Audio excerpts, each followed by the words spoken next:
যারা ভালোবাসায় ছ্যাঁকা খেয়েছো তাদের আমি একটা কথাই বলতে চাই, আগে কি হয়েছে, কি ধাক্কা খেয়েছো সেগুলো না ভেবে নিজেকে ভালোবাসতে শেখো। আমিও ভালোবাসায় ছ্যাঁকা খেয়েছি, বাট আমিও একটা সময় ভেঙে গেছিলাম। হুম। আমি এতদিনে এইটুকুনি বুঝতে পেরেছি যে নিজেকে বেশি ভালোবাসা উচিত। নিজেকে যারা ভালোবাসতে পারবে তারা অনেক আগে এগোবে, দেখবে। সেলফ রেসপেক্ট আর সেলফ লাভ যদি নিজের মধ্যে তৈরি করতে পারো, তাহলে দেখবে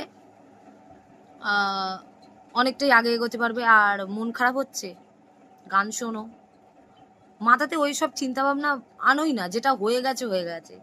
আর আরেকটা জিনিস সবসময় ভাববে, যেটা হয়েছে সেটা কোনো ভালো কারণের জন্য হয়েছে, ঠিক আছে? হয়তো তোমার সাথে খারাপ হয়েছে, তোমার সাথে আগে কিছু ভালো আছে, সেই জন্য হয়তো তোমার খারাপটা হলো।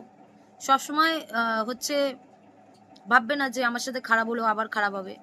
খারাপ কোনো কিছু হয়, ভালো কিছু সামনে তোমার আছে, সেটা হওয়ার জন্যই। কি ঠিক বললাম তো?